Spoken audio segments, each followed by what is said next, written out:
Саламатсыңдар ма оқушылар? Бүгінгі біздің тақырыбымыз бағдарламалау дегеніміз не? EVA 3-тің бағдарламасы. Роботтарды пайдалану бағдарламалауды қажет етеді. Бағдарлама роботқа жазылған, оны басқаруға көмектеседі.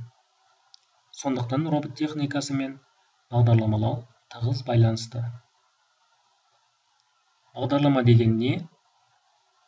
Компьютерлік бағдарлама бұл компьютердің есептеуіш машина нақты тапсырмаларды орындауға бағытталған нұсқауларының жүйесі. Ал бағдарлама бағдарламалық жасақтаманың бөлігі болып табылады. Бағдарламалау компьютерлік бағдарламалардың құру үдерісі. Бағдарламалау өнер, ғылым, математика және инженерия салаларын кірістіреді. Бағдарламалау компьютерлік нұсқаулықтары жазылған бағдарламалау тілін пайдалануға негізделген. Бағдарламалау тілі компьютер бағдарламаларын жазуға арналған арнайы нұсқаулықтар мен белгілердің жиынтығы. Бағдарламалау тілі есептеуіш машина орындайтын бағдарламаның сыртқы келбетін және әрекеттерін анықтайтын ережелер жиынтығынан тұрады. Бағдарламалау тілінің шығу хронологиясы. Экранды тоқтатып, дәптерге жазып алыңыз.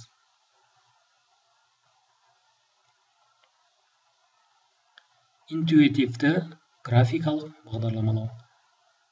Lego Mindstorms Education EVA 3 бағдарламалық жасақтамасы графикалық бағдарламалау тілінде негізделген. Нұсқаулар ретінде графикалық блоктар қолданылады. Оны сабақ кезінде қолданған өте ыңғайлы. Lego Mindstorms Education EVA 3 бағдарламалық жасақтамасының орнату нұсқаулығы. Бағдарламаны орнату үшін көрсетілген бағдарламаға тінтуірді 2 рет басамыз. Одан кейін мынадай терезе пайда болады. Жалғастыру үшін я батырмасын басамыз. Бағдарламаның орнатылуы басталғанша бірнеше секунд күтуіміз керек екен. Одан кейін мынадай көрсетілген терезе пайда болады. Бұл жерде next батырмасын басамыз. Next батырмасын басқаннан кейін келесі мынадай терезе пайда болады. Бұл жерде студенттік нұсқа батырмасын таңдап, содан кейін келесі батырмасын басамыз.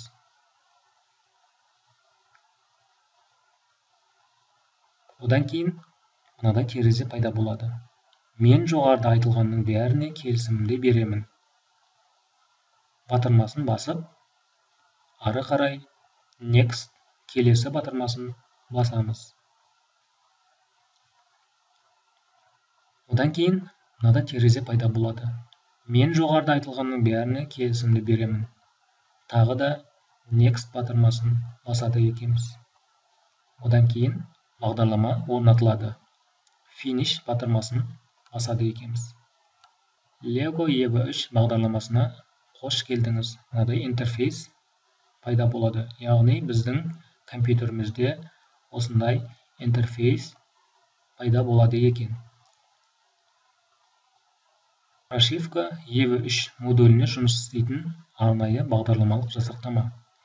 EVA 3 прошивка арқылы сіздің жасаған бағдарламаларыңызды түсінеді. EVA 3 жұмыс жасау үшін алдымен оны компьютерге қосыңыз. EVA 3-ті компьютерге қосу. USB кабельді алыңыз. USB кабелінің үлкен жағын компьютерге қосыңыз. Дәл нұсқаулықтай жасаймыз. Келесі EVA 3-ті компьютерге қосудың жалғасы. Кабельдің кішкентай жағын EVA 3-ке қосады екенбіз.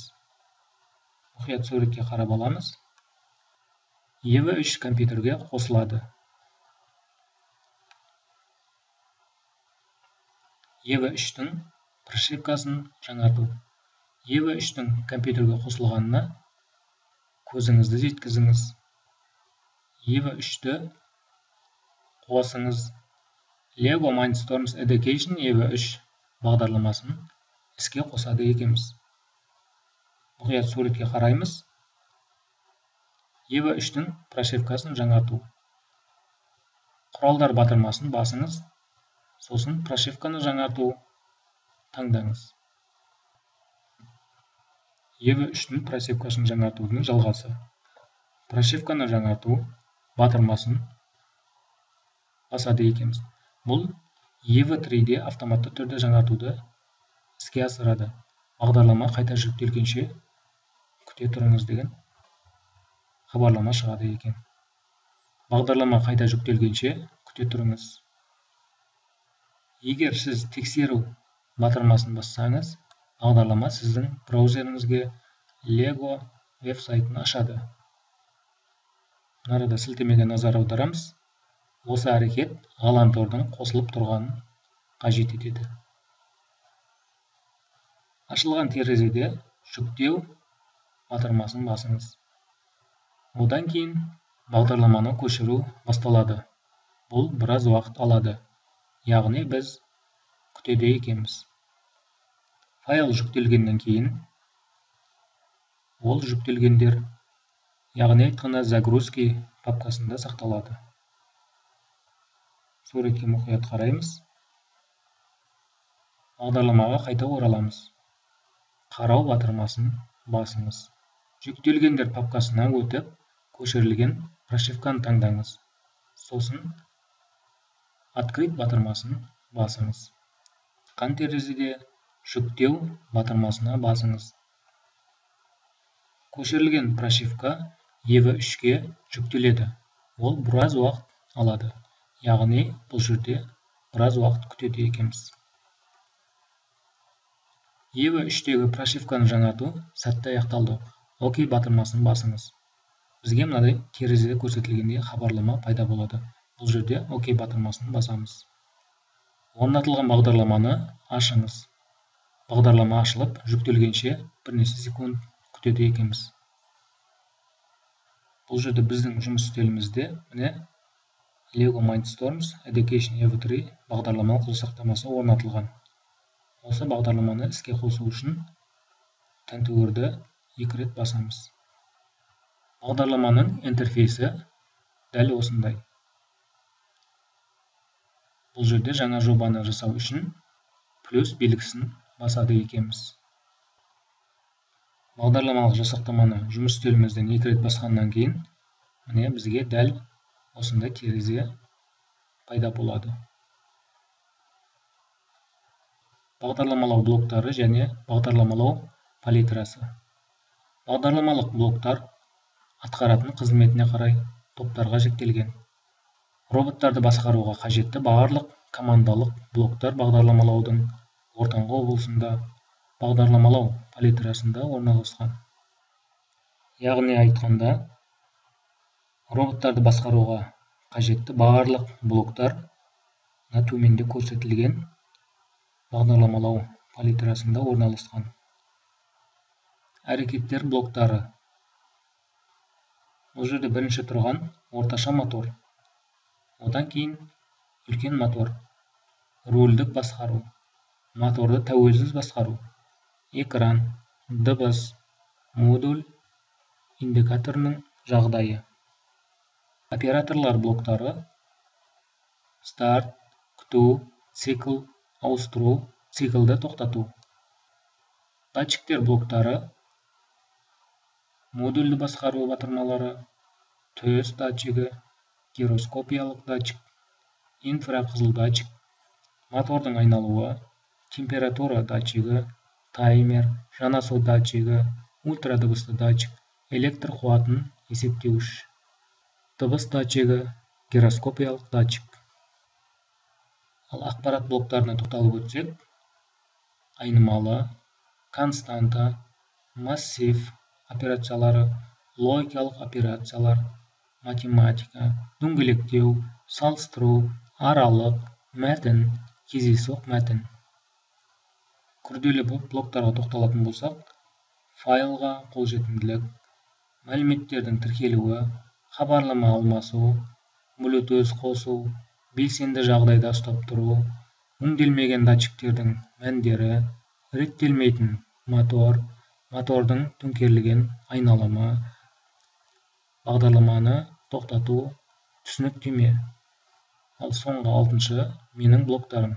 Егер сіз бағдарламаның белгілі бір бөлшегін қайта-қайта қолданып жүрсеңіз, сіз блоктарыңызды өз блогыңызды құрып біріктіруіңізге болады. Өз блогыңызды құра отырып, сіз болашақ бағдарламаларға сол әрекетті оңай қосуыңызға болады. EV3 модулінің жағдайы. Модуль жайлы ақпарат. Break information tab. Қосылу жағдайы. Прошивканың нұсқасы. Қосылу түрі. Процессорда жұмыстың көптігі. EV3 модулінің жағдайы. Порттың жағдайы. Моторлар мен датчиктер қосылған кезде олардың түрі мен порт нөмірлері автоматты түрде анықталады. Енгізу және шығару порттарына қосылған құрылғылардың мәліметтері көрсетіледі. Қолжетімді EV3 модульдерінің тізімі. EV3 модульдерін қосуға арналған тармақ. Wi-Fi немесе Bluetooth арқылы EV3 модуліне қосылу.